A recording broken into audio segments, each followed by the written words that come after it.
Job chapter 37. At this also my heart trembles and leaps out of its place. Keep listening to the thunder of his voice, and the rumbling that comes from his mouth.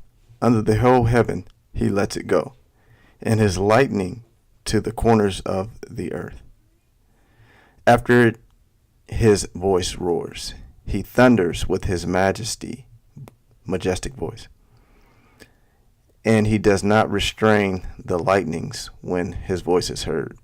God thunders wondrously with his voice. He does great things that we cannot comprehend. For to the snow, he says, fall on the earth. Likewise to the downpour, his mighty downpour. He seals up the hand of every man, that all men whom he made know it. Then he boasts, then the beasts go into their lairs, and remain in their dens. From its chambers comes the whirlwind, and cold from the scattered winds. By the breath of God ice is given, and the broad waters are frozen fast.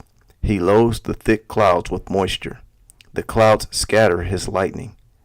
They turn around and around by his guidance to accomplish all that he commands them on the face of the habitable world, whether for correction or for his land or for love, he causes it to happen.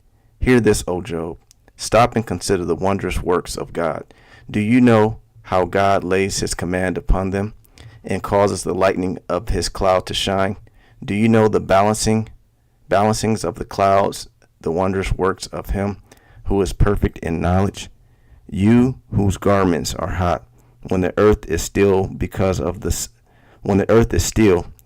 south wind. Can you, like him, spread out the skies hard as a cast metal mirror? Teach us what we shall say to him. We cannot draw up our case because of darkness. Shall it be told him that I would speak?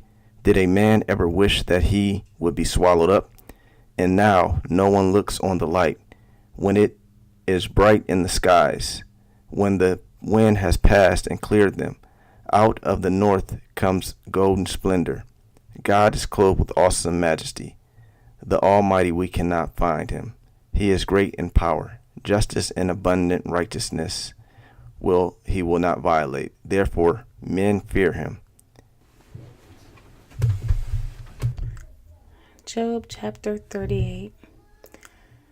Then the Lord answered Job out of the whirlwind and said, Who is this that darkens counsel by words without knowledge? Dress for action like a man, and I will question you, and you make it known to me. Where were you when I laid the foundation of the earth? Tell me if you have understanding. Who determined its measurements? Surely you know. Or who stretched the line upon it? On what were its bases sunk? Or who laid its cornerstone when the morning stars sang together and all the sons of God shouted for joy? Or who shut in the sea with doors when it burst out from the womb, when I made clouds its garment and thick darkness its swaddling band, and prescribed limits for it, and set bars and doors, and said, Thus far shall you come and no farther, and here shall your proud waves be stayed? Have you commanded the morning since your days began, and caused the dawn to know its place, that it might take hold of the skirts of the earth, and the wicked be shaken out of it? It is changed like clay under the seal, and its features stand out like a garment. From the wicked their light is withheld, and their uplifted arm is broken. Have you entered into the springs of the sea, or walked in the recesses of the deep? Have the gates of death been revealed to you? Or have you seen the gates of deep darkness? Have you comprehended the expanse of the earth? Declare if you know all this. Where is the way to the dwelling of light, and where is the place of darkness, that you may take it to its territory, and that you may discern the paths to its home? You know, for you were born then, and the number of your days is great. Have you entered the storehouses of the snow? Or have you seen the storehouses of the hail, which I have reserved for the time of trouble, for the day of battle and war? What is the way to the place where the light is distributed, or where the east wind is scattered upon the earth?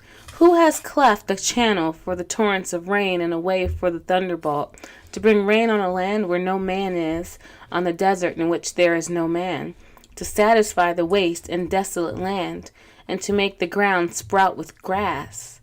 Has the rain a father? Or who has begotten the drops of dew? From whose womb did the ice come forth? And who has given birth to the frost of heaven? The waters become hard like stone, and the face of the deep is frozen. Can you bind the chains of the Pleiades, or loose the cords of Orion?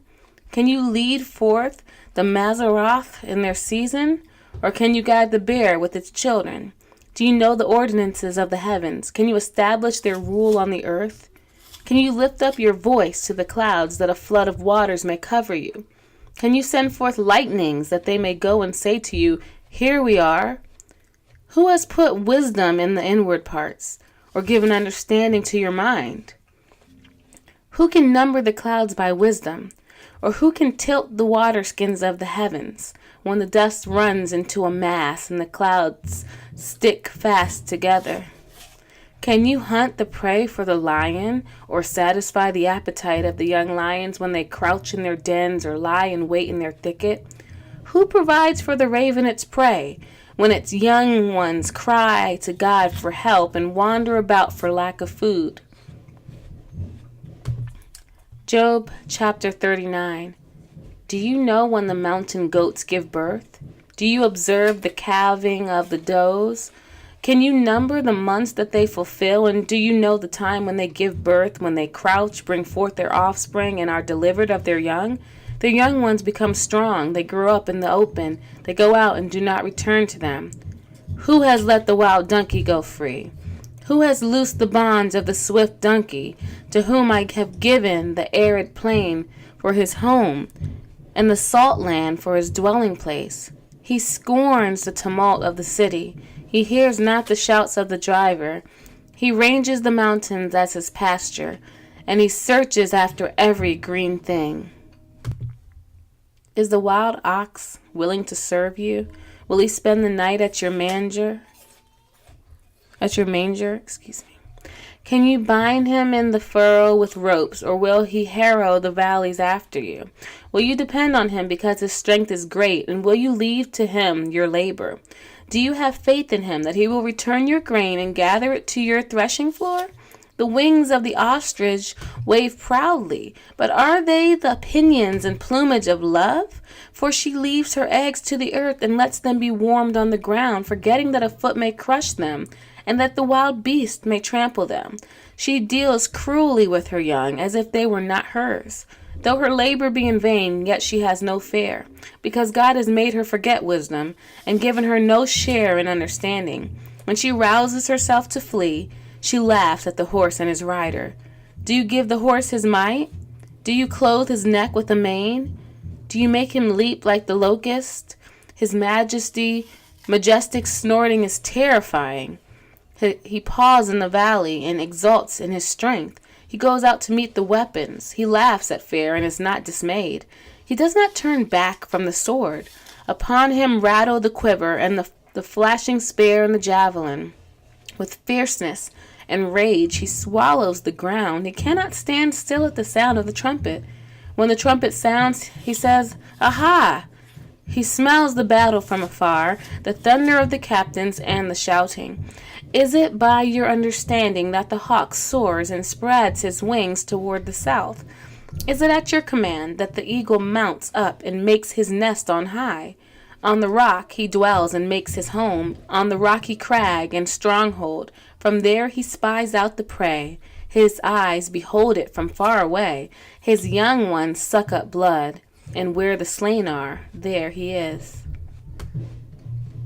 2 Corinthians chapter 4, verse 13 through chapter 5, verse 10. Since we have the same spirit of faith according to what has been written, I believed and so I spoke. We also believe and we also speak, knowing that he who raised the Lord Jesus will raise us also with Jesus and bring us with you into his presence. For it is all your sake, so that as grace extends to more and more people, it may increase thanksgiving to the glory of God. So we do not lose heart, though our outer self is wasting away. Our inner self is being renewed day by day. For this light momentary affliction is preparing for us an eternal weight of glory beyond all comparison, as we look not into things that are seen, but to the things that are unseen. For the things that are seen are transient, but the things that are unseen are eternal. For we know that if the tent that is our earthly home is destroyed, we have a building from God, a house not made with hands, eternal in the heavens. For in the tent we groan, longing to put on our heavenly dwelling, if indeed by putting it on we may not be found naked. For while we are still in the tent, we groan, being burdened, not that we would be unclothed, but that we would be further clothed, so what is mortal may be swallowed up by life. He who has prepared us for this very thing is God, who has given us the Spirit as a guarantee. We are the good courage. We know that while we are at home, we are in the body, we are away from the Lord.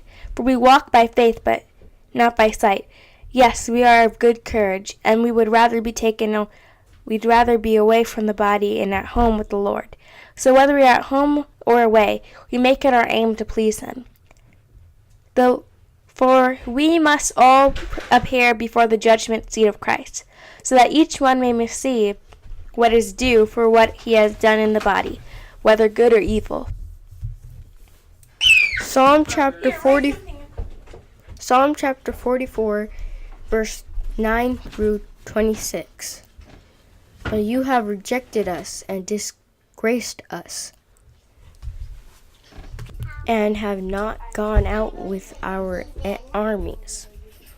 You have made us turn back from the foe, and those who hate us have gotten spoil. You have made us like sheep for slaughter, and have scattered us among the nations. You have sold your people for a trifle, demanding no high price for them. You have made us the taunt of our neighbors, the derision and scorn of those around us. You have made us a byword among the nations, you have made us a byword among the nations, a laughstock among the peoples. All day long my disgrace is before me, and my shame has covered my face. At the sound of the taunter and revealer, at the sight of the enemy and the avenger. All this has come upon us, though we have not forgotten you, and we have not been false to your covenant. Our heart has not turned back, nor have our steps departed from your way. Yet you have broken us in the place of jackals, and covered us with the shadow of death. If we had forgotten the name of our God, or spread out the hands to a foreign God, would not God discover this? For he knows the secrets of the heart. Yet for your sake, we are killed all the day long, as we are regarded like sheep to be slaughtered. Awake, why are you sleeping, O Lord? Rouse yourself, do not reject us forever. Why do you hide your face? Why do you forget our affliction and oppression? for our soul is bowed down to the dust. Our belly clings to the ground.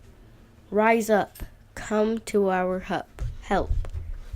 Redeem us for the sake of your steadfast love. Hi, I'm Aubrey. Proverbs chapter 22, verse 13. The sluggard says, there is a lion outside. I shall be killed in the streets.